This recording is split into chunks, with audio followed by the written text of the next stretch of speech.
It was the most anticipated fight of the summer. As a matter of fact, the most anticipated fight in quite some time. Absolutely. Here you got Miguel Cotto, the Puerto Rican champion, and you've got Antonio Margarito, this defiant, unbreakable Mexican boxer. And these two guys got into the ring, and I'll tell you what, Russ, in the early going, it was Miguel Cotto.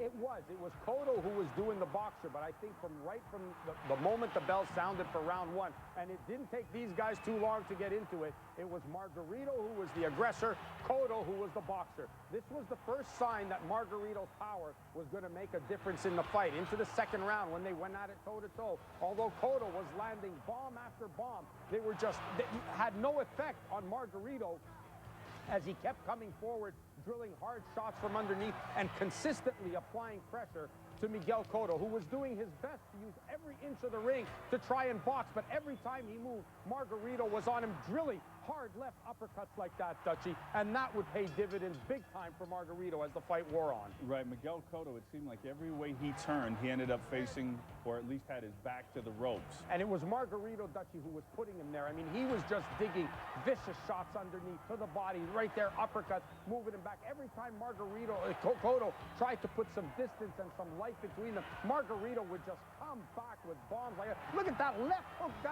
Cotto was flattening guys with that shot. Margarito walks right through it and comes on.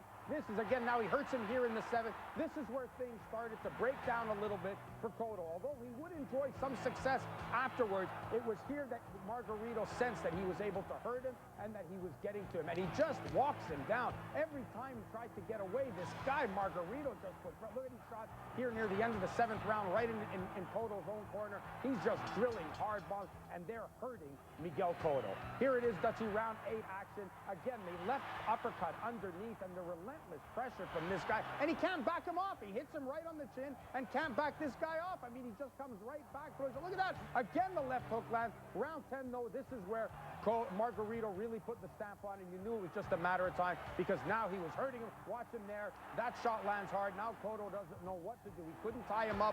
Margarito keeps throwing. Round 11, again, this is where it'll be all over. Left uppercut again, like I told you. Down he goes. Gets a little tap over the knee. Good thing Joe Cortez wasn't there. Disqualify him for that. And then this one again, as he beats him down, just takes it right to him, and it won't be long before. And I got to give credit to Evangelisto Cotto, his uncle, for coming in to rescue him because the onslaught was just vicious from Margarito. Right, this is a guy. That is a modern boxing classic. An epic fight with an epic conclusion. The first loss of Cotto's career. And you know what? I've never seen Miguel Cotto look so small in the ring against an opponent. Antonio Margarito looked huge in this fight. Good point. And, you know, I love these two boxers, especially the way that they conducted themselves prior to the fight and following the fight as well. That's a very, very good point, and I want to touch on that. I've told you this before, Dutchie. I'm so sick and tired of seeing this posing, aggressive attitude at press conferences and weigh-ins where they push and shove each other. These guys did not have one disparaging word to say to each other leading up to the fight, nothing bad to say after the fight, and when it was time to get into the ring, now you know why in Latino countries why boxing is so popular, because this is what the warrior is all about, and that's what these two guys showed. This was an incredible performance, a great fight by two great fighters. And that's what Antonio Margarito said. He said, you know what, we didn't push, we didn't shove, and then we got into the ring and we didn't fight like pussycats, we fought like men. And that's what sells the sport. That preamble is ridiculous. It's usually garbage, but this was great. Okay, how come Miguel Cotto? How could Miguel Cotto, this puncher, like, is Margarito that good? Is his beard that good? Because he cracked him, he hit him, and you know what? Cotto can thump. But yet, everything he threw, Margarito just walked through. Could he have changed strategies or done something in this fight? First of all, I mean, Miguel Cotto, like you said, is a good, devastating puncher. I mean, he hurts guys when he hits them to the body, to the head. He was hitting Margarito, especially the first 5 rounds. He's bouncing shots off of Margarito's chin like bullets bouncing off Superman's chest. I mean, he was exploding shots, and Margarito was just walking right through it. And it got to the point where you could sense that it wasn't Cotto who was trying to really moving. It was Margarito who was making him move. He kept pinning him. Even when Cotto would hit him with 4 shots, the one shot Margarito hit him with, it hurt, Dutchie. It kept hurting. I tell you what a great fight. And in case you were not fortunate enough to watch this fight, we're going to replay it for you here on TSN. That is Monday, August the 4th. That is 7:30 Eastern Time, 4:30 Pacific Time. All right, we're just getting started here. When we come back, it is Jeff Left Hook Lacey. And I'll tell you what, he was involved in a very tough fight. You're watching In This Corner.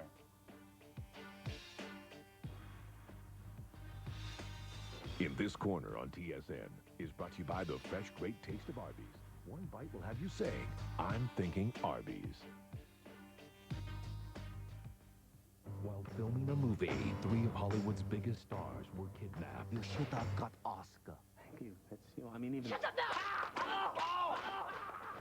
Now they'll have to stop acting and start fighting back. Ben Stiller, Jack Black, Robert Downey Jr. Tropic Thunder. I don't believe you people. What do you mean, you people? What do you mean, you people? August 13th. We've been inspired by seafood dishes from coast to coast and can't wait to share our new creations with you. From the Atlantic, our new lobster and crab bake. Roasted maritime lobster, shrimp, and scallops with tender snow crab. Or new peach bourbon barbecue shrimp with bacon-wrapped scallops. And from the Pacific, new Hawaiian Isle salmon and sweet coconut shrimp. For a limited time at Red Lobster. Come see what's fresh today. You are my sunshine, my only sunshine. You make me happy when skies are gray. You'll never know. Real milk chocolate, light tasting, crispy wafers, I love you. quality in every bite. Have you seen my Kit Kat? Please don't take my Have a break. Have a Kit Kat. sunshine away.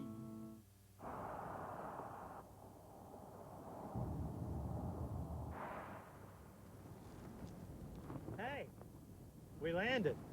In the middle of the road. Hop in this room. There's one thing. We're nudists. Wow.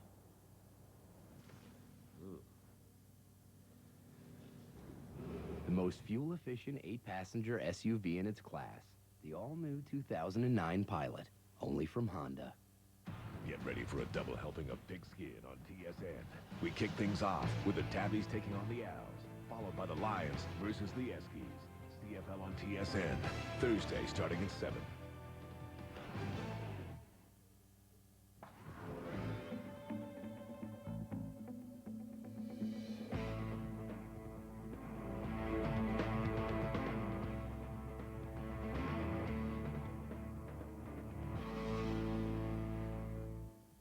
Welcome back to the show. Super middleweight Jeff Left Hook Lacey taking on Epifanio Mendoza. And Rusty, this was a fight. Oh, yes, it was. I think Lacey thought he just had to hit Mendoza and it was going to be all over the way he charged out in the first round. But look at here. Oop, plans changed. Now Mendoza's got him hurt. Look at him unloading those hard right-hand bombs on Jeff Lacey. Lacey doing everything he can just to cover up and survive the round. And Mendoza, look at him, stumble into the ropes here. Mendoza wants to get this out of here. But now still here, Dutchie, in the second round, it's Lacey who lands a hard right hand, and he comes back. And if that didn't set the stage for the rest of the fight, I don't know what did, because these guys just went at it, Dutchie. Punch for punch. Toe-to-toe, Lacey trying to unleash on Mendoza. Mendoza hanging in there and fighting right back. Look at this.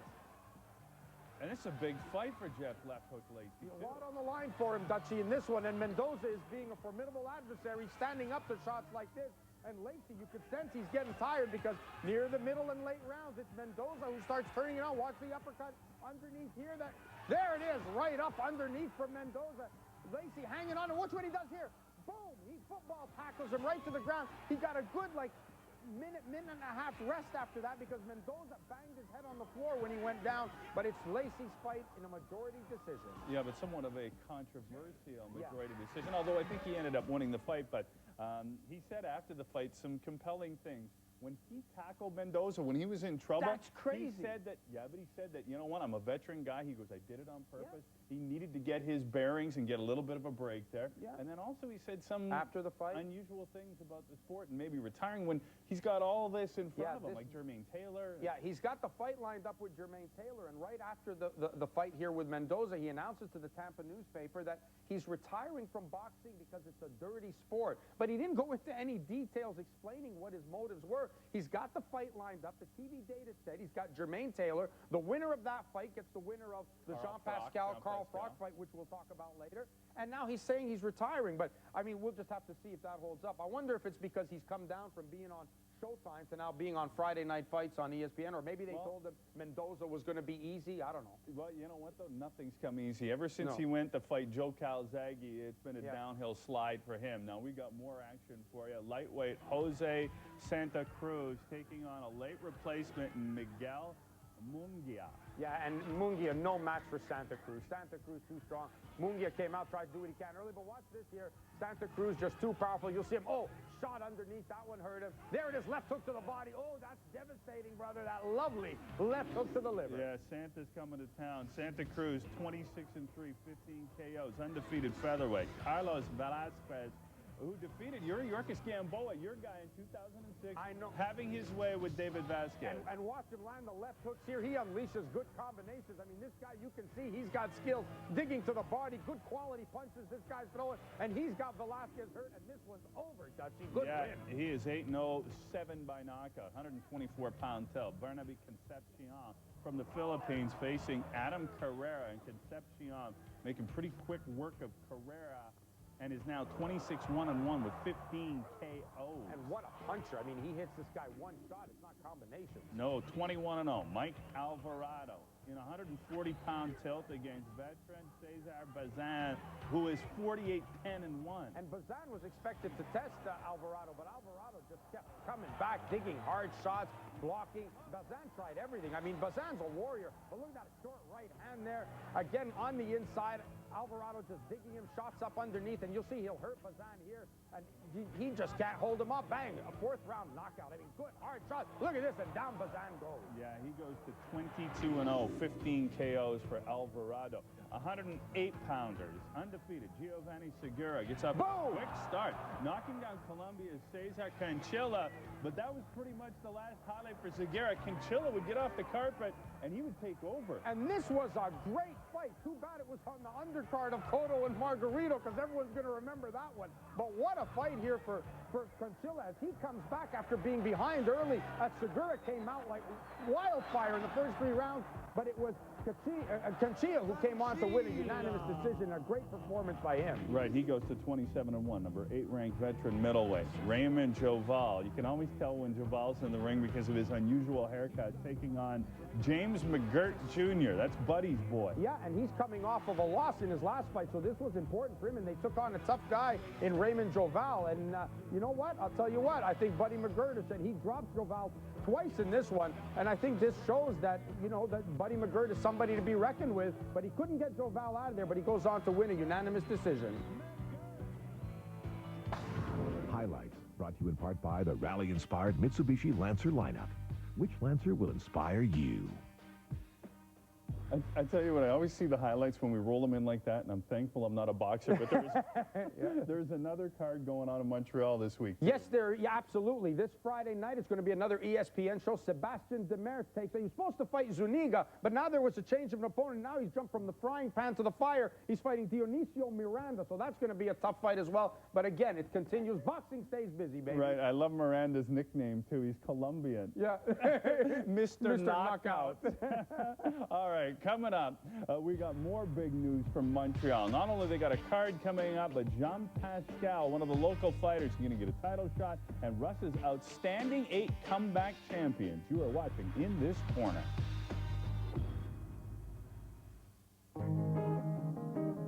If hamburgers were meant to be frozen, wouldn't cows come from Antarctica? Wendy's hamburgers are made with fresh, never frozen beef. Who else can say that? It's way delicious. It's Wendy's. Imagine sticky toffee pudding. Now, imagine it as Haagen-Dazs ice cream. Haagen-Dazs Sticky Toffee Pudding. Discover pure pleasure. Imagine milk chocolate and roasted almonds. Now, imagine them with Haagen-Dazs ice cream. Haagen-Dazs Vanilla Almond Bars. Discover pure pleasure. I'm looking for a way to reach out to my dad. It's very good, Larry. Richard. I'm looking for a way to listen to my true feelings, even the really quiet ones. Mark. Yeah, I'm looking for a head gasket for my 98 half-ton. Got no compression whatsoever. Some things are easy to find. It's a good truck. Blue. With over 300,000 auto parts available at your Napa store, come on in. You're sure to find it. You want to be the best. You gotta take out the best.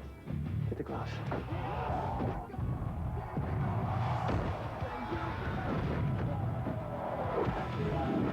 Available now at Rogers Video.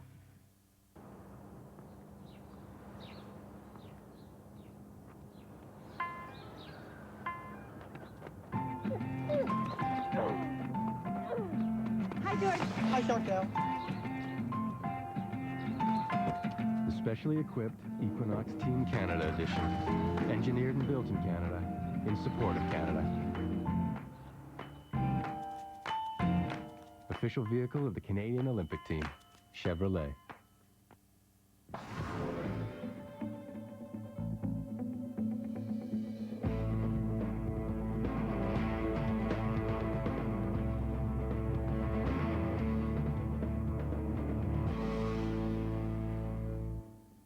Welcome back. Last week, super middleweight champion Joe Calzaghe injured his right wrist while training, forcing the postponement of his September fight against Roy Jones Jr. at Madison Square Garden. The hope is that the fight can be rescheduled for November the 8th at MSG and televised on HBO pay-per-view. And Dutchie, like we reported here, the California State Athletic Commission on Monday overturned the result of the July 16th James Toney Hasim Rockman heavyweight fight, changing it from a third-round TKO win for Toney to a no decision. Exactly like I had said, during the third round, Toney and Rockman smacked heads. The accidental butt left Rockman cut over the left eye. Now, still with the heavies, former title holders Nikolai Valuev and John Ruiz will meet for the vacant WBA title August the 30th in Berlin at the Max Schmeling Hall. Valuev beat Ruiz in the same arena to become the champion in 2005. The titles became available when Ruslan Chagayev tore his Achilles tendon, forcing him to withdraw from a mandatory defense for the second time against the giant Valuev.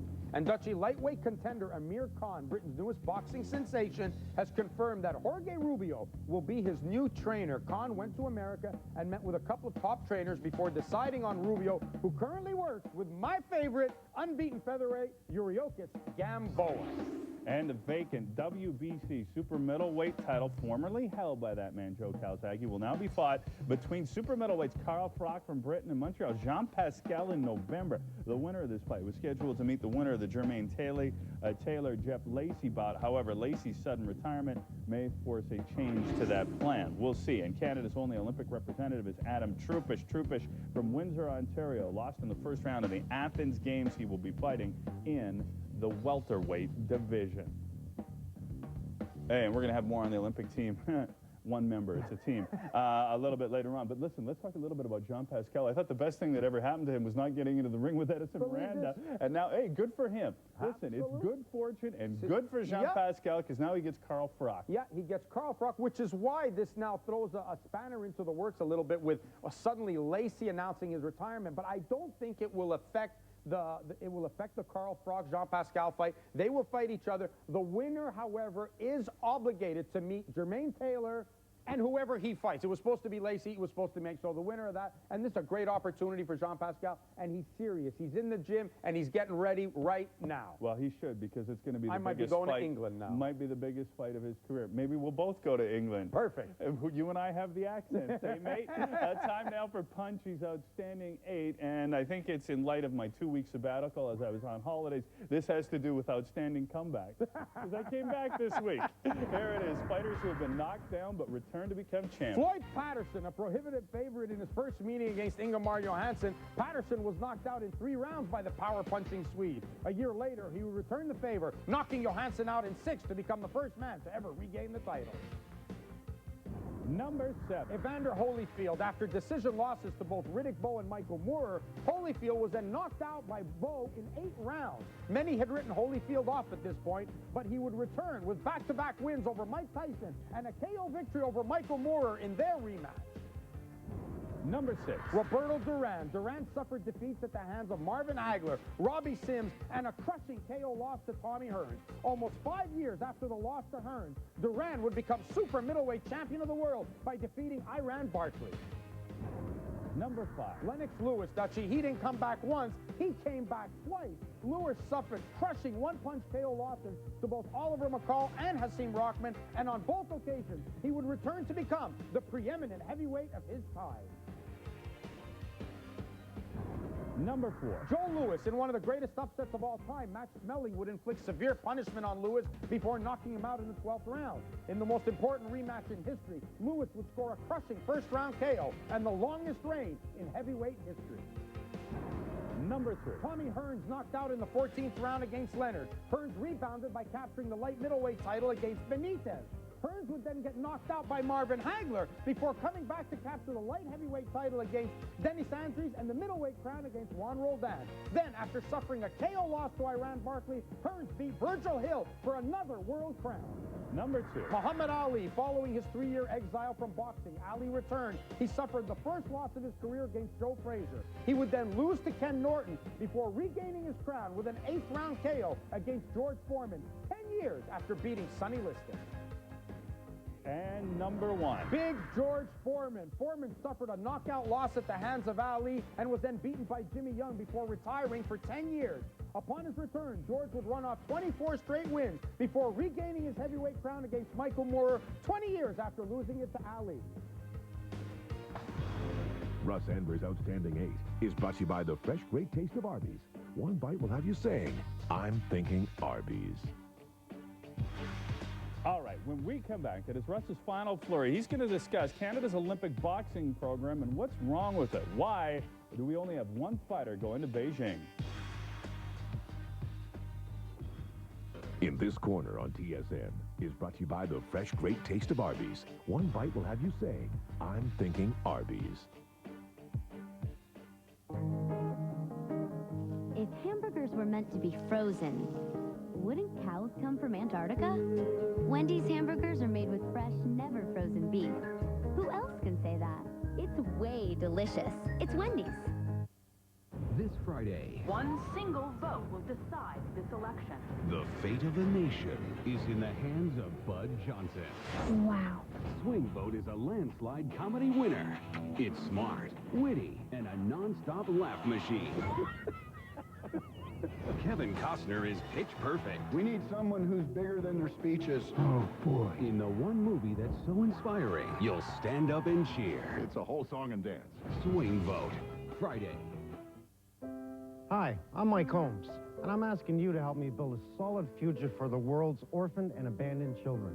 As both a father and a contractor, I know the importance of having a safe family home. But for far too many children around the world, this is just a dream. They have no one. That's why, for more than 50 years, SOS Children's Villages has been building communities where orphaned and abandoned children grow up with the loving guidance of an SOS mother. Call the number on your screen and sponsor an SOS child. For $1 a day, you could change a life forever.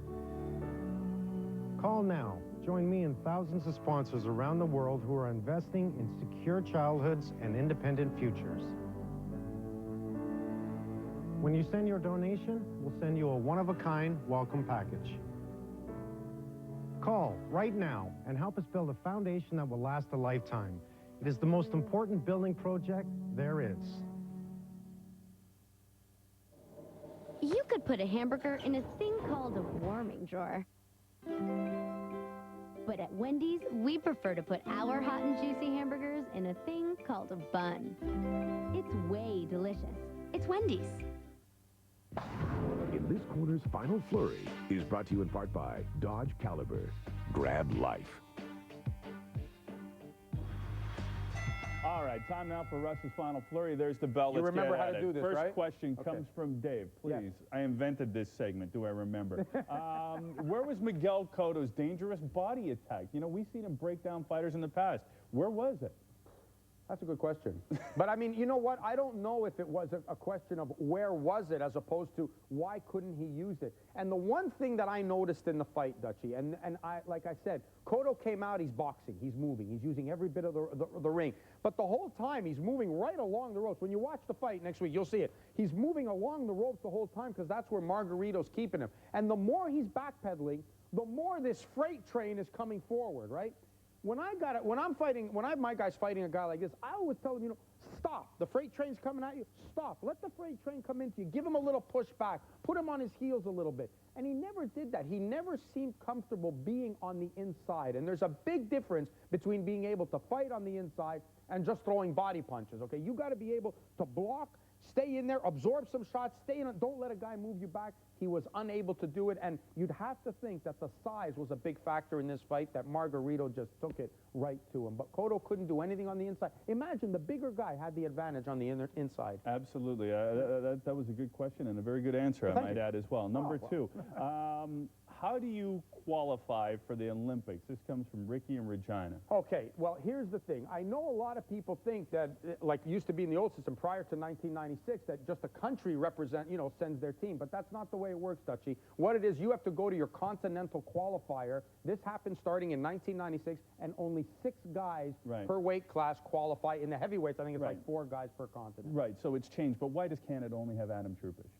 Dutchie, that goes back, you know, and good luck to Trupish, by the way, because he's going to need all our support out there. You know, he's one guy. But why do they only have one guy? Because I'm saying for sure we saw changes coming in amateur boxing that the Canadian Association never followed up on, never kept up with. We never evolved. We just stayed with the status quo. We're still staying with the status quo. We don't do anything to change, and this is the result of it. We went from being in the top 10 in the world to now the bottom 10 of the world. And I'll tell you what, I'm not sure how many countries we could defeat in a dual meet. I'll tell you, my favorite part of the Olympics was always the boxing. I love the boxing aspect of it. We're one fighter away from having being nobody. zero, and that's terrible. And if you don't think there's a malaise there, then you got problems. Well, for sure, because I remember Lennox Lewis, Sean, Egerton Marcus, all these guys. You know, I mean, no, come on, it's they better do something. All right, anybody to keep our eyes on other than Trupish? Who do you like? Okay, here's the guy I like. You don't know him now, and you may not know about him for a few years, but my dark horse in this one is a 51-kilo fighter from the Dominican Republic named Payano. Keep your eye on this guy, Payano. You watch him. And there's also Rashi Warren from the U.S. And Andrade. They're going to do good there as well. Oh, okay. Well, keep an eye on those 3 guys. I will. I'm looking forward to it. And you know what? We're going to keep our eye on you. I think that I'm going to miss you. Because he's going to Beijing. Russ is going to work the games there. He's going to create an international incident. He's got one phone call. I'm not going to take it. But no, it'll be fun. Good for you. I'm going to miss doing the show, but it'll be fun doing it. I'm going to be there with Vic Rauter, so we're going to have a good time doing it. And I'm looking forward to seeing the new wave of talent that we're going to be talking about in a few years right here on this show. I'm going to get a look at them right now. Also, when you come back, though, we're going to discuss why the Canadian boxing program is in such a sad state. We'll get into a little more detail, and that'll be on the next edition. From all of us here, thanks for watching, folks. Join us next time for In This Corner. We return following the Olympics. That's Thursday, September the 4th. From all of us here, have a great summer. We'll see you in September. Russ Anber's Clothing by Pellegrino Castronovo.